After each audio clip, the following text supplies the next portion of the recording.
సంవత్సరం నుంచి వాడు ఇక్కడ కనబట్టలేదు. వాడిప్పుడు ఏదో కొత్త క్యారెక్టర్లో ఉండే ఉంటాడు. ఈరోజు హాస్పిటల్లో ఇదేంటి ఇది సూట్ గాని డ్యూటీ చేస్తున్నాడు. ఈ రోజు ఇక్కడ హాస్పిటల్లో 20-25 ఏళ్ళు ఉంటాయేమో తన పిల్లాడికి. నాకు తెలీదమ్మా.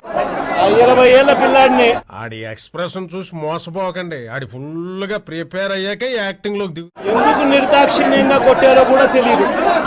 ఎంత ఘోరం జరిగిపోయిందిరా.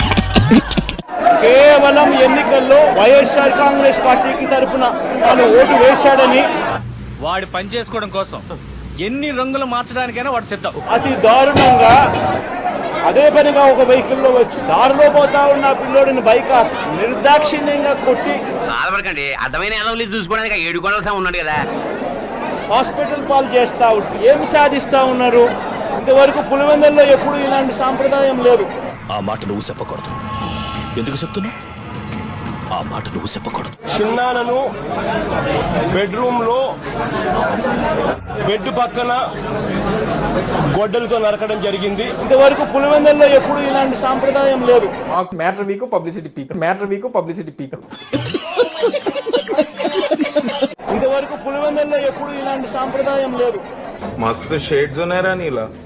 అబ్బో కమలాసన్. ఈరోజు నా కుటుంబంలో మొన్ననే ఈ మధ్య మా మరిది గారిని చంపేశారు. ఇంతవరకు పులివెందుల్లో ఎప్పుడు ఇలాంటి సాంప్రదాయం లేదు. ఆయన ఎవరికైనా చూపించండి రా, వదిలేయకండి రా బాబా.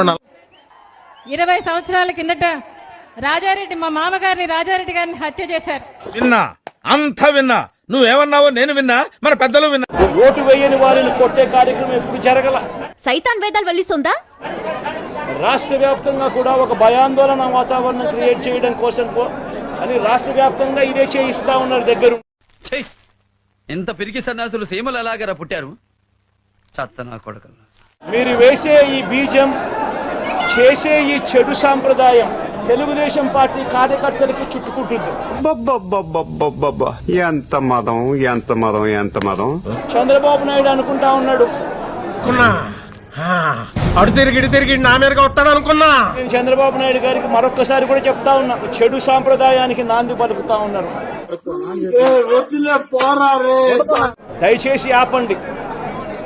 ఆపకపోతే మాత్రం ఎల్లకాలం మీరే అధికారంలో ఉండరు. దరిద్రుడా, ఒక్క మాట మంచిది రాదా నోట్లోంచి? అది నూనె డ్రైనేజారా? అధికారం మారిన రోజున అది అవదమ్మా. ప్రజలు చంద్రబాబు నాయుడు గారు చేస్తా ఉన్న ఈ అన్యాయాలను చూసి చెత్తనాయలా, నీ వల్ల కదా నా జీవితం సంకనాకపోయింది. శిశుపాలని పాపాలు పండినట్టుగా ఆ పాపాలు చాలా వేగంగా పండుతా ఉన్నాయి. ఎరా అంతా బానే ఉందా, లేక దయ్యం ఏమైనా పట్టిందా? అధికారం మారిన రోజున తాను చేస్తా ఉన్న ఈ చెడు సాంప్రదాయం తనకే చుట్టుకుంటుంది. ఇవన్నీ వినడానికి బాగుంటాయి కానీ ప్రాక్టికల్ గా వర్కౌట్ అవ్వవు. చూశాను. రోజు దెబ్బలు తగిలినా దెబ్బలు తిన్నా ప్రతి ఒక్కరూ కూడా రేపొద్దున ఇదే మళ్ళీ అటువైపున చేసేదానికి మీరంతటి మీరే బీజం వేస్తా ఉన్నారు. పెట్టుకో, లేకపోతే నేను కంట్రోల్ తప్పాల్సి వస్తుంది. అలా భయపెట్టకండి అంకుల్. ఏదో చిన్న పిల్లలు ఇలాగే బ్రతకలేమండి అంకుల్, ప్లీజ్. నాయకులుగా ఉన్న మనలాంటి వాళ్ళం ఇలాంటివి ప్రోత్సహించాల్సిన పని ఎప్పుడు రాకూడదు, జరగకూడదు. అలాంటివి మీరు మాట్లాడితే కామెడీగా ఉంటుందా? దయచేసి చంద్రబాబు నాయుడు గారికి ఇప్పటికైనా చెప్తా ఉన్నా, చంద్రబాబు నాయుడు గారిని హెచ్చరిస్తా ఉన్నాను. రీసెంట్ గా ఇంటికి వెళ్ళేవాడిని మర్డర్ చేసి సెంట్రల్ జైలుకి వెళ్ళేలా చేయొద్దు. మరొకసారి మళ్ళీ హెచ్చరిస్తా ఉన్నాను. ఇంకోసారి ఏదైనా ఒక విషయం సగం వింటానికే చిరాకు నాకు. రెండోసారి కూడా వినాలా? మధ్యాహ్న భోజనం పథకం సరిగ్గా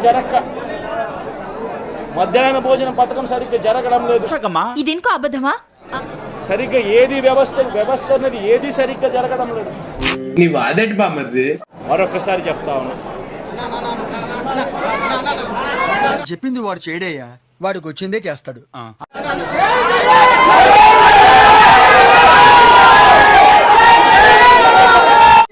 ఎప్పుడో రాసి పెట్టేసి ఉంటది స్క్రిప్ట్.